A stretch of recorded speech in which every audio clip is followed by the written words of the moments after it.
नमस्कार, कशा आहात सर्वजण? मस्त मजेत ना? तर चला, नवीन एका व्हिडिओमध्ये मी सुजाता आपल्या सगळ्यांचं अगदी मनापासून स्वागत करते आणि सगळ्यांना रक्षाबंधनच्या खूप खूप शुभेच्छा. तर यावेळी माहेरकडून कोणी येऊ शकलं नाही, कारण तिकडे सुतक होतं भाऊकीला, त्यामुळे रक्षाबंधन यावेळेस आम्ही साजरी केलेली नाही. तर इथले इथं मुलांची थोडी सेलिब्रेशन केलेली आहे रक्षाबंधन, त्याचा व्हिडिओ सुद्धा आला आहे.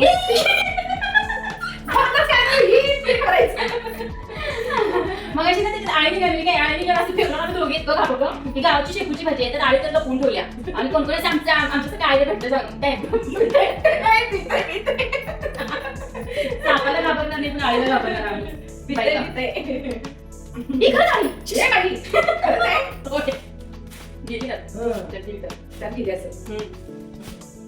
जरा परत एकदा कोथिंबीर वडी करायला घ्यायला लागलोय.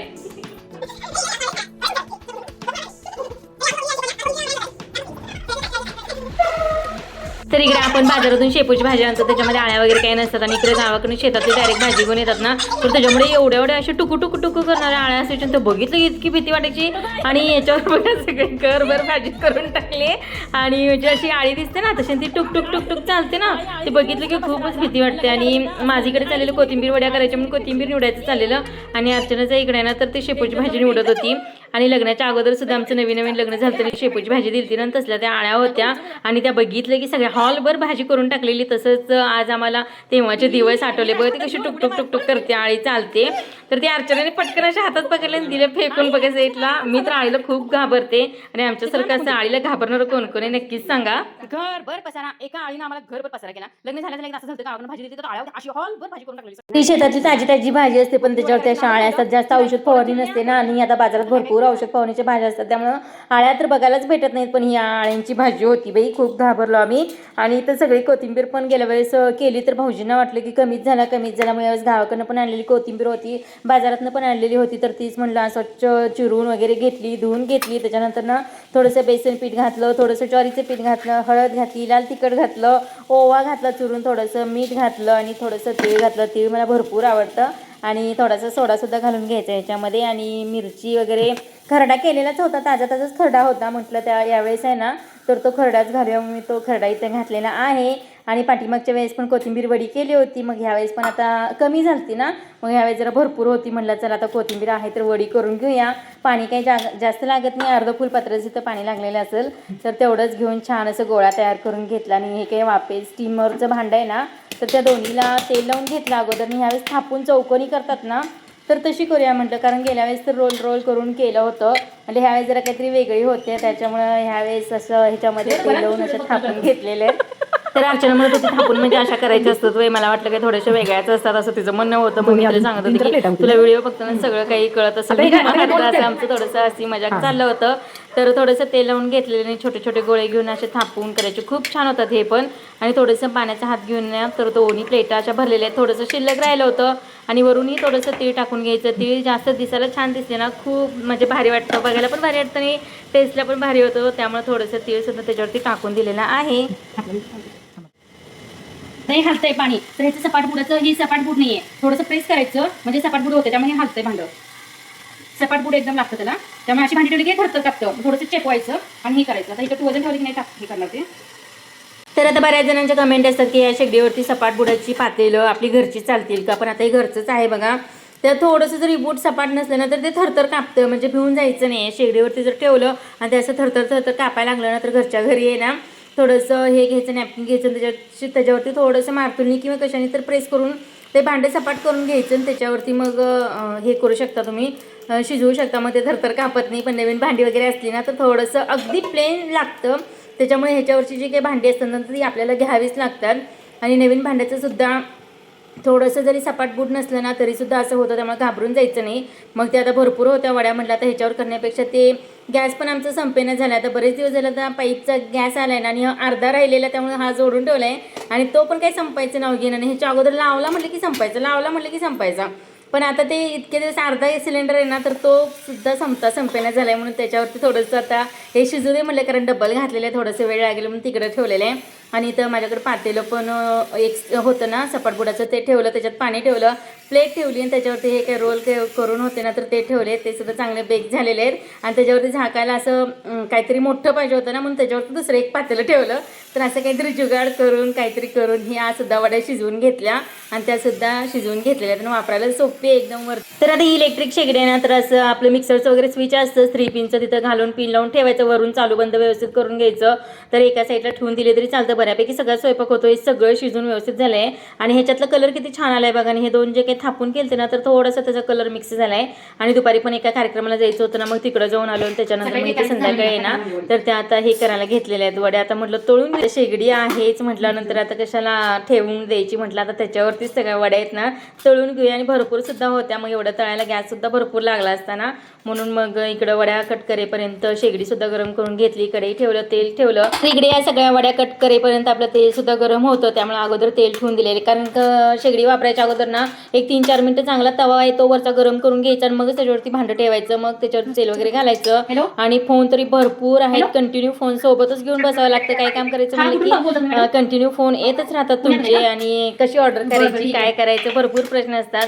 आणि आता कॅश ऑन डिलिव्हरीसाठी सुद्धा भरपूर असं मागणी आहे, पण कॅश ऑन डिलिव्हरी ते सर सांगतायत की नाही परवडत, 800 रुपये चार्ज लागतात त्याला कॅश ऑन डिलिव्हरी करण्यासाठी. तर तुम्ही जर तुम्हाला खरोखरच पाहिजे असेल ना तर आम्ही जेव्हा हे पार्सल तुम्हाला पाठवतो तेव्हा कुरिअर ऑफिसमधनं पार्सल जेव्हा पाठवतं तेव्हा ते रिसीट देतात आणि ते दिल्यानंतरच तुम्ही अकाउंट नंबरला गुगल पे केलं तरी चालते. तर कॅश ऑन डिलिव्हरी म्हटलं की तो खर्च तुम्हाला सुद्धा परवडत नाही आणि आम्हाला सुद्धा परवडत नाही. खूप 800 रुपये होऊन जातात, ते कोण भरणार असा विषय चाललेला आहे. आणि तुम्हाला पण परवडलं पाहिजे, एकतर शेगडीचे पैसे आणि परत कुरिअरचे पैसे.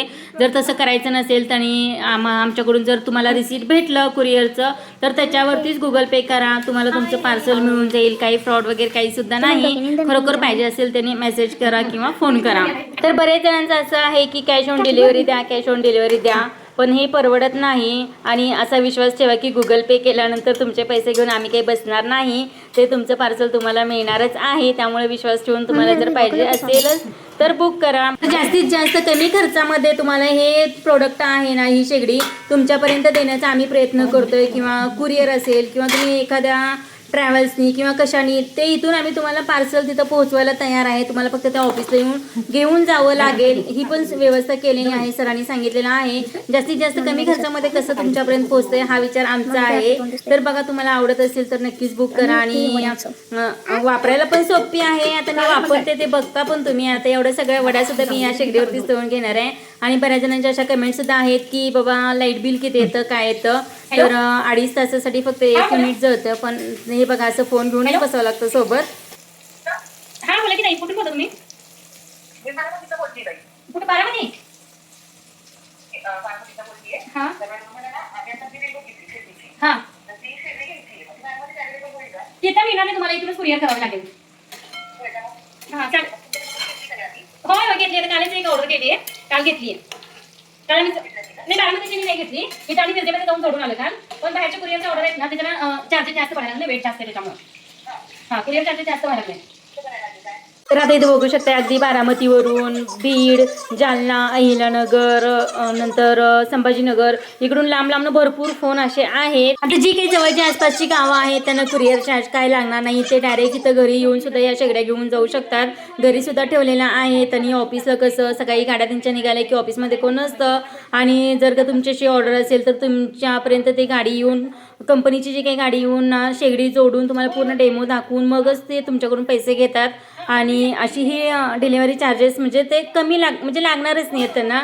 आसपासच्या गावांना फक्त लांब जाण्यासाठी हा थोडासा प्रॉब्लेम आहे. आणि या शेगडीसाठी वीज सुद्धा जास्त लागत नाही. भरपूर जणांच्या अशा कमेंट आहेत की किती लाईट बिल जास्त येत असेल, असं तसं, पण जास्त नाही. 2.5 तासासाठी फक्त 1 युनिट लाईट जाते ह्याला. आणि वापरायला सुद्धा किती सोपे बघा. आपल्याला पाहिजे तेव्हा खाली घेऊ शकतो, पाहिजे तेव्हा वरती गॅसच्या साईडला जरी ठेवून केलं ना तरी सुद्धा काही प्रॉब्लेम नाही. आता या वड्या सुद्धा अगदी व्यवस्थित तळून झालेल्या आहेत. टेम्परेचर पण मी तर जवळजवळ 300-350 ठेवायचं. जास्त काही तळातळी असलं किंवा काय असेल, मोठं जास्त वेळ आपल्याला त्याच्यावरती ठेवायचं असेल तर थोडंसं हाय टेम्परेचर ठेवायचं. किंवा तुम्हाला मीडियम पाहिजे असेल ना तर मग 250-300 वरती हे टेम्परेचर ठेवून ना तुम्ही हे सगळं वड्या वगैरे तळू शकता. आता भरपूर होत्या, एवढं सगळं तळेपर्यंत काही शूट घेणं शक्य नव्हतं. थोड्याच्या तळायच्या आणि थोड्या आहेत ना, तर आता तेलसुद्धा कडलेलं आहे बघा तसंच्या तसं. एक 7-8 वड्या ह्याच्यामध्ये घालून मी चांगलं तळून घेतलेल्या आहेत. तर आता कुठं वड्या केल्यासारखं वाटतंय, भरपूर अशा वड्या केल्या की मग केल्यासारख्या वाटतात. आणि भाऊजींना पण खूप आवडतात, कच्च्या आवडतात, त्यामुळे थोड्याशा त्यांना कच्च्या काढून ठेवलेल्या आहेत. आणि बाकीच्या सगळ्यांना अशा कुरकुरीत तळलेल्या आवडतात, त्यामुळं ते सुद्धा चाललेलं आहे. कुणाला फोडणी देऊन आवडतात, त्यामुळे सगळ्या प्रकारच्या वड्या थोडंसं करायचं काम चालू आहे. किती छान तळलेले आहेत बघा. आणि एकदम टेम्परेचर कमी जास्त असं काही होतं ह्याचं शेगडीचं, तरीसुद्धा तेल चांगलं कडकडीत तापलेलं आहे. आणि या सगळ्या वड्या आहेत ना, तर त्या तळून झालेल्या आहेत बघा. शेवटी सगळं तेल संपलं, त्याच्यामधलं वड्या भरपूर होत्या, त्यामुळं तेल संपेपर्यंत इथं सगळ्या वड्या तळून घेतलेल्या आहेत. झटपट पटापट उचलावं लागतं, झटपट पटापट उचलावं लागतं, काहीतरी करतं. चला, आज वडी करता करता शेगडीची सुद्धा तुम्हाला माहिती मिळाली, कशी वापरायची, काय वापरायची. आणि वड्यासुद्धा माझ्या सगळ्या तळून झालेल्या आहेत. फोनवरून सुद्धा माहिती दिलेली आहे. आणि यावेळेस भरपूर फोनसुद्धा येत आहेत सारखे, म्हणजे ऑर्डरसाठी भरपूर येतात. आणि थोडंसं कॅश ऑन डिलिव्हरी इकडे तिकडे सांगितलं की मग 1-2 दिवसांनी फोन करतो बोलतात. पण खरोखरच पाहिजे असेल तर घ्या. 31 तारखेपर्यंत कुकरची ऑफर आहे. 1 तारखेनंतर आहे ना, तर थोडंसं साड्या वगैरे सुद्धा देण्यात येतील असं सरांनी सांगितलेलं आहे. तर ज्यांना कुकरची ऑफर घ्यायचे त्यांनी 31 तारखेच्या आतमध्ये बुक करा, म्हणजे तुम्हाला कुकर मिळेल. किंवा नंतर मग केलं तरी साडी वगैरे सुद्धा मिळेल. या सगळ्या वड्या आहेत ना, तळून झालेल्या आहेत. आणि तवा अर्धा तास गरम राहतो, त्याच्यामुळे ते थोडंसं मी दूधसुद्धा तापायला ठेवलेलं, जास्त नव्हतं पण थोडंसं होतं. आता गरम होतंय म्हटलं तर ते ठेवलेले आहे. थोड्याशा कच्च्या ठेवलेल्या आहेत, बाकीच्या सगळ्या तळून घेतलेल्या आहेत.